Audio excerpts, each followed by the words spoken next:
Hello, all, and welcome. Today, I have a networker extraordinaire, Clay Hicks, with me.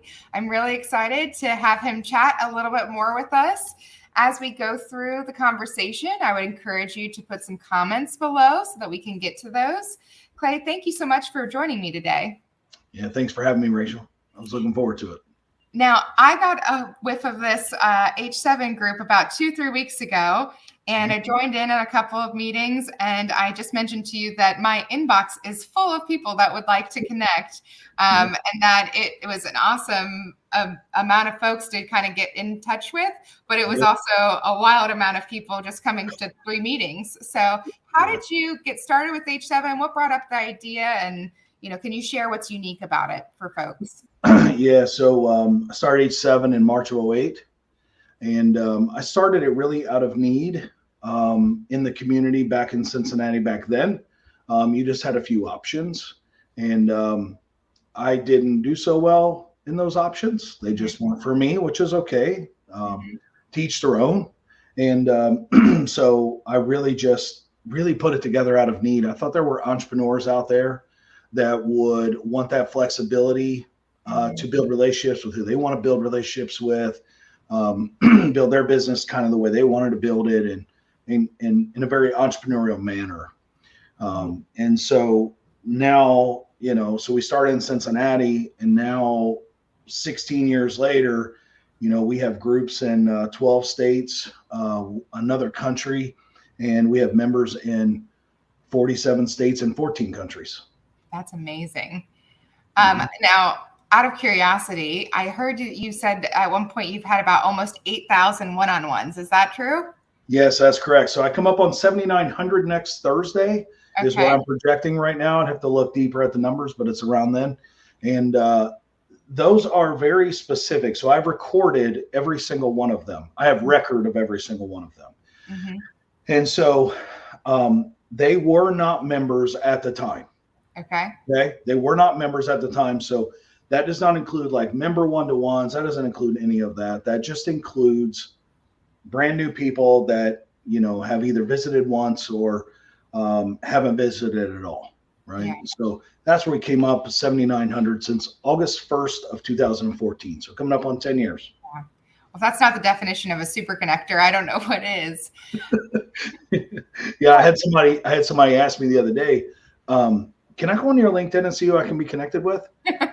Do you know all these people? I'm like, well, I have about 10,000 connections on my LinkedIn, which is cool.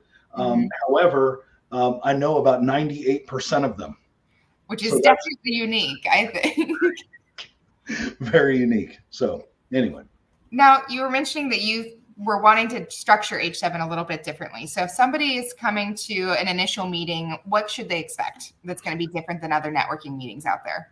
Well, so our community, our culture, and our meeting structure. Those 3 things will hit you pretty fast when you come in. I like to have a little fun with it. Mike Tyson has a saying that, we all have a plan until we get punched in the face. Okay. Yep. And a lot of people, when they come to experience what we have to offer, there's a touch of overwhelmness that happens. And it's because of those 3 things. Number one, they tend to, when they come to our virtual B2B experience, they expect to see, a mix, maybe a realtor or 2 or financial advisors or 2, and you just don't see them there. Our culture, what we do see, 70% of our community is coaches, consultants, and fractionals. Well, that's unusual. That's unique. Yeah. Then our culture is based on connect, serve, and ask. So what somebody will experience is, why are these people helping me? They don't even know me yet. Yeah. Like that's kind of what you experience. Like, wait, I get to play in the sandbox. I'm just a visitor. By the way, there's a story behind why visitors play in the sandbox. There's a story there. And then lastly, our meeting structure. Most people are not used to jumping into a networking meeting to do 3-word introductions. And yeah, I was quite prepared. I had to think about that for a second. Yeah. Yeah, the average person does do that. And some people get so overwhelmed they never come back, though. I will tell you that does happen.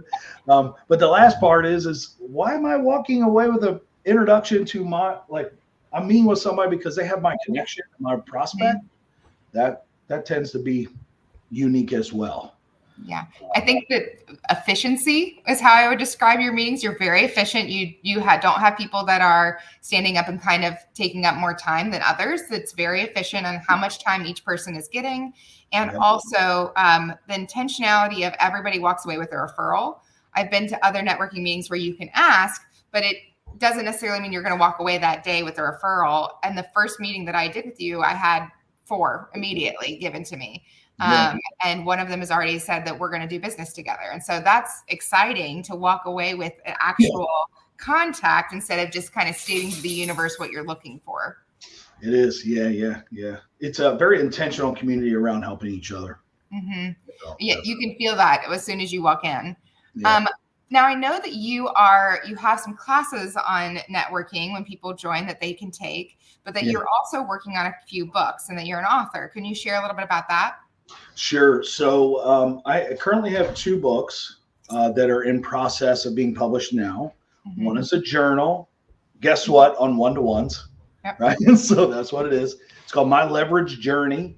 And then I have my first Connect, Serve, and Ask book coming out as well. I'm already published with through a collaboration called Sales Fusion from a couple years back. But it's all based upon our training. So everything is kind of based upon our training. So we offer 5 hours of word of mouth marketing training. Mm-hmm. Once you take that, there are a couple extra hours that you're now qualified to take. Okay. And it gets pretty advanced. That's what's going on there. So when you do that many one-to-ones, you're going to learn something, right? Mm-hmm. And I'm still learning. Yeah. But I have this attitude of, I don't know everything, but I'm going to give you everything I know. Mm-hmm. How about that? That's awesome. So that's where the books come from. That's where the training comes from. This experience, our infrastructure, like one of the key metrics in our community is, the key metric is have 5 trusted relationships. Mm-hmm. The training helps you to obtain that.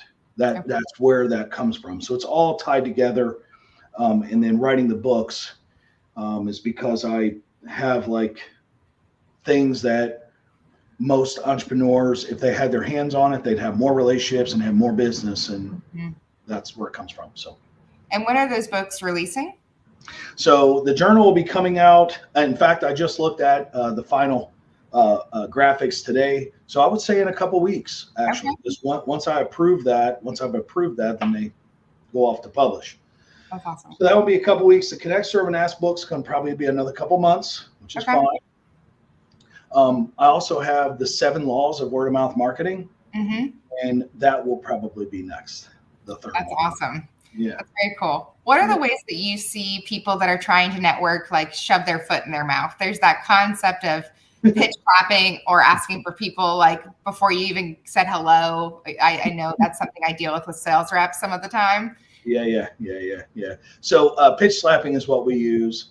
Most people, though, when they're pitch slapping, it doesn't mean that they know they're doing it intentionally. Right. So you have to keep that in mind. Mm-hmm. Now, there are some intentional pitch slappers that exist, okay? Mm-hmm. But most of them, they just don't know what they're doing. So a couple of pitfalls to watch for if you're one that are doing one-to-ones and maybe struggling is it tends to be around getting past the commonalities that you may have with each other.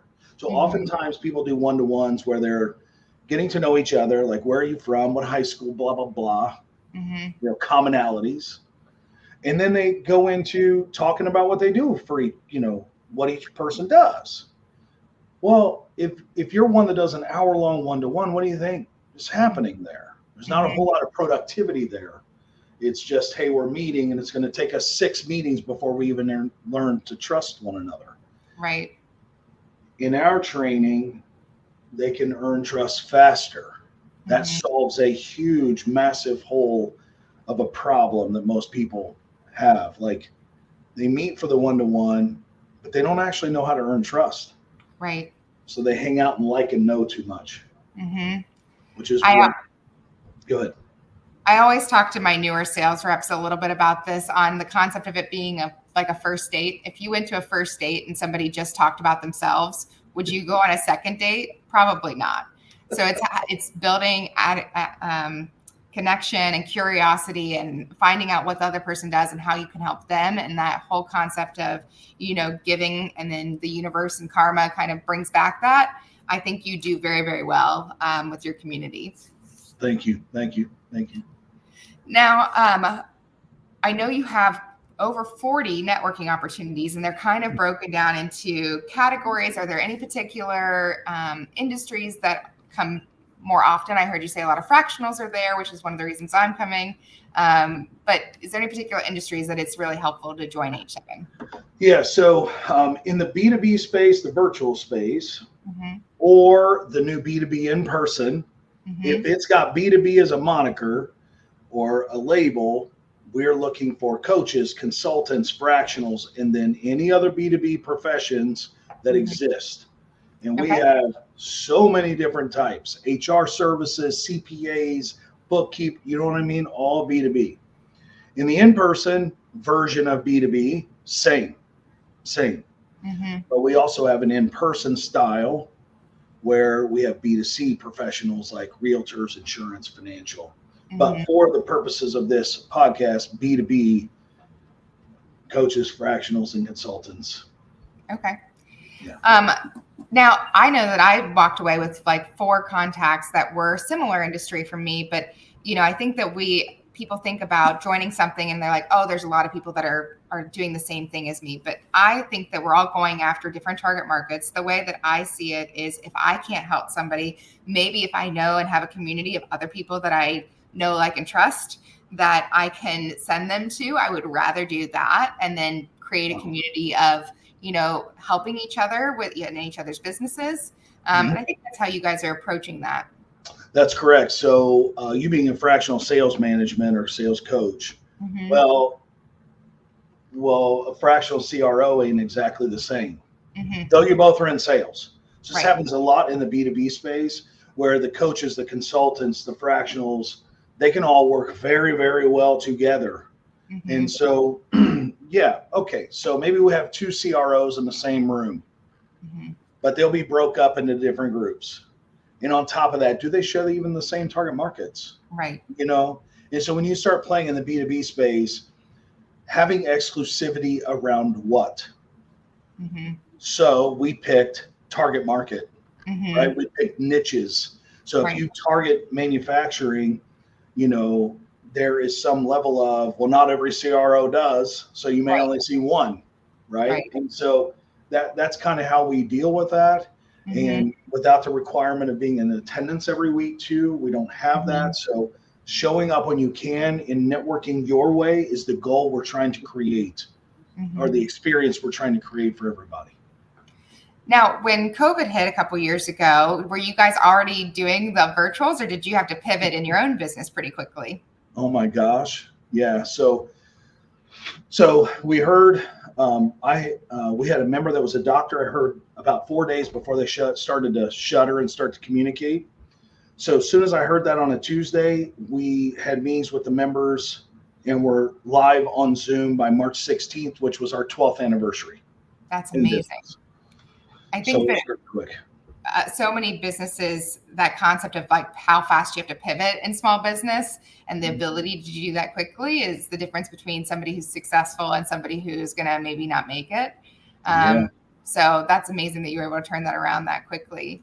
Well, now, I am a man of action, so that helps. I can tell that. Now, say somebody's that's listening, they're interested, they want to come. What are first steps? Do they have a conversation with you? Do they reach out directly to DM you and then attend a meeting? How does that work? Yeah, so that's why. So you can find me on LinkedIn, of course. My email address is clayton@h7network.com. You can also go to the website and click on contact. You can contact us. We'll help you find the meetings or find the recommended meetings for you. When there's 47 meetings on a calendar that are weekly, that can be a little hard to read. Right. But yeah, that would be best. That would be best. Okay. And feel free to connect with me on LinkedIn as well. So. Yeah. And there's a welcome to H7 one that's normally, is that the starting point typically for folks so they can get the feel of a meeting and understand how to engage in those meetings? It's a really good start for sure. because of our meeting structure, they can practice it. They can learn about how to apply it. They can go through that process before they visit. That is ideal, but that's not always the case.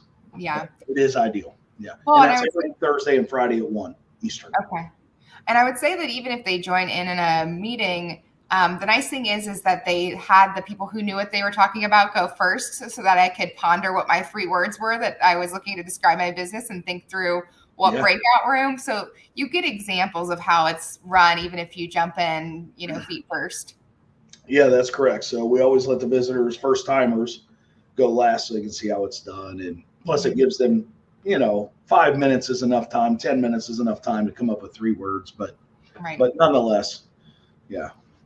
Now I'm sure you have lots of success stories, but can you share, maybe some impact story that how you helped somebody with this and why you believe that the networking style of outreach is more efficient than maybe some of the other outreaches?